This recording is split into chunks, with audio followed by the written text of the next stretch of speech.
Hello guys, मैं हूं विकेश कुमार और आप लोगों का ज्ञान दीपिका के यूट्यूब चैनल पर स्वागत है।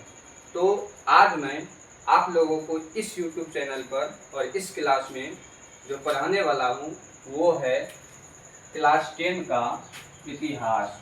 और क्लास 10 का जो इतिहास है, पहला चैप्टर जो है चैप्टर नंबर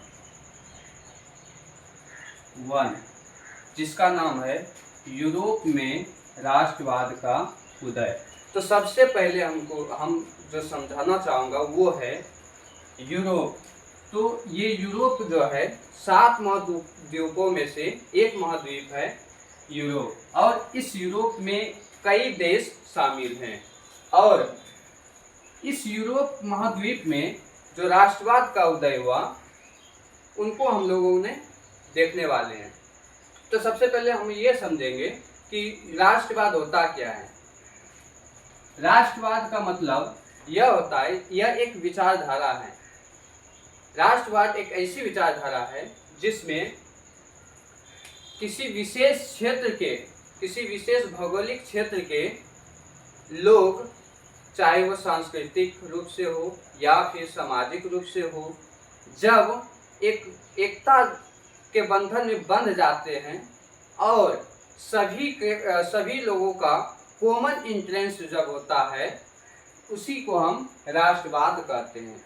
तो इसमें राष्ट्रवाद यूरोप में कैसे पनपा उसको हम लोग देखने की कोशिश करेंगे। तो सबसे पहले हम आप लोगों को ले जाना चाहूँगा कि टाइम पर 1848 ईस्वी, या फिर हम कह सकते 19वीं शताब्दी के जो टाइम था वो था 1848 ईस्वी। और इस समय एक कलाकार आता है, उस कलाकार का नाम था फ्रेडरिक सोर्यू।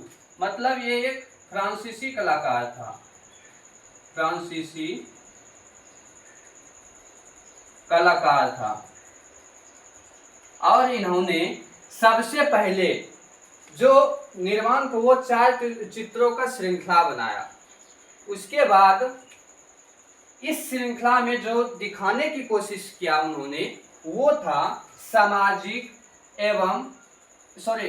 जनतांत्रिक एवं सामाजिक गणतंत्रों का निर्माण। यानी कि वहाँ की जो सरकार होगी वो कैसी सरकार होगी, जनतांत्रिक सरकार होगी एवं सामाजिक गणतंत्र यानी कि संविधान के माध्यम से वो सरकार चलेगी। उनके बाद पहला श्रृंखला में यूरोप एवं अमेरिका के लोग दिखाए गए हैं। यानी कि उन्होंने जब 4 चित्रों का श्रृंखला को बनाया तो उसमें जो पहला श्रृंखला थी तो वो श्रृंखला में क्या दिखाया, यूरोप एवं अमेरिका के लोग दिखाए गए हैं। उसके बाद सभी, अब क्या है, वो पहला जो श्रृंखला थी उस श्रृंखला में सभी वर्गों के लोग लंबी कतार में स्वतंत्रता की वंदना करते हुए जा रहे हैं। यानी कि सभी वर्ग, चाहे वो स्त्री हो चाहे वो कम उम्र के बच्चे हो, लंबी कतार में स्वतंत्रता की वंदना करते हुए एक लंबी कतार में जा रहे हैं। उसके बाद हम देखते हैं सरयू की कल्पना दर्श। इसमें उन्होंने कल्पना क्या करते हैं कि दुनिया के लोग अलग राष्ट्र के समूहों में बटे हुए हैं। यानी कि ये जो फ्रेडरिक, जैसे कि अभी हम बताएं इधर, फ्रेडरिक सोर्यू ये एक फ्रांसीसी कलाकार थे और इन्होंने एक कल्पना करते हैं कि दुनिया के लोग अलग राष्ट्र के समूहों में बटे हुए हैं, जिनकी पहचान उनके राष्ट्रीय पोशाक यानी कि कपड़ों से होता है। उसके बाद आ जाता है राष्ट्र राज्य बना। अब राष्ट्र राज्य कैसे बना, तो राष्ट्र राज्य बना यानी कि वो जो यूरोप थे, यूरोप में कई देश एक ऐसे देश थे जिनके एक राष्ट्र के अंदर ही बहुत सारे सांस्कृतिक के आधार पर बटे हुए थे। यानी कि संयुक्त राज्य अमेरिका और स्विट्जरलैंड, संयुक्त संघ अमेरिका और स्विट्जरलैंड, ये राष्ट्र राज्य बन गया था उस समय। जिस समय की 1848 ईस्वी में यूरोप में यूरोप में जब राष्ट्रवाद का उदय हो रहा था, उसी समय संयुक्त राज्य अमेरिका और स्विट्जरलैंड राष्ट्र राज्य बन चुका था। उसके बाद हम लोग चलते हैं कि जिस समय सरयू ने छवि को निर्मित किया, यानी कि उन्होंने जो 4 चित्रों का निर्माण किया, उसमें से जो छवि को निर्मित किया, तो जर्मन संयुक्त का हिस्सा नहीं बना था। जर्मन जो थे ये एक देश थे, और ये देश यानी कि संयुक्त संघ अमेरिका का हिस्सा नहीं बना था। उसके बाद 1848 में राष्ट्र राज्य के अंतर्गत बनने की चाह थी, यानी कि जो जर्मन थे, जर्मन कई रियासतों में बटे हुए थे। इनको यहाँ के लोगों का चाह था कि ये जो जर्मन कई रियासतों में बटे हुए थे, उनको एक संविधान के अंतर्गत बन करके वहां अपना व्यवस्था को ठीक करना चाह थी।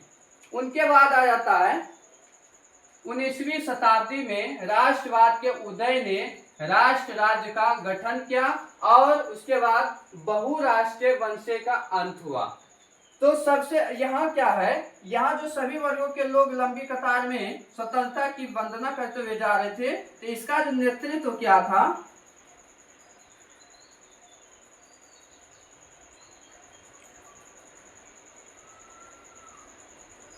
नेतृत्व क्या था, वो कौन सा देश था, तो संयुक्त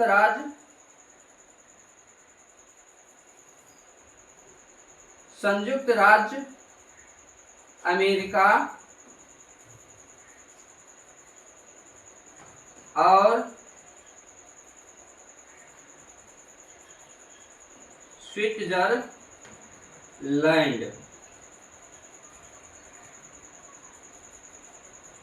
इन्हीं 2 देशों ने इस कतार को जो स्वतंत्रता की ओर बढ़ते जा रहे थे, उनका ये लोग नेतृत्व किए थे। तो आज हम लोगों ने इस क्लास में देखे कि राष्ट्रवाद का परिचय, और नेक्स्ट क्लास में हम लोग देखेंगे कि वहाँ की जो स्थिति थी, वो किस प्रकार से स्थिति में बदलाव आया। 19वीं शताब्दी में जो बहुराष्ट्रीय वंशे का अंत हुआ और राष्ट्र राज्य का जो गठन किया, उस गठन पर पूरे विश्व में क्या प्रभाव पड़ा, इनको हम लोगों ने एक अच्छे तरीके से देखने की कोशिश करेंगे। धन्यवाद।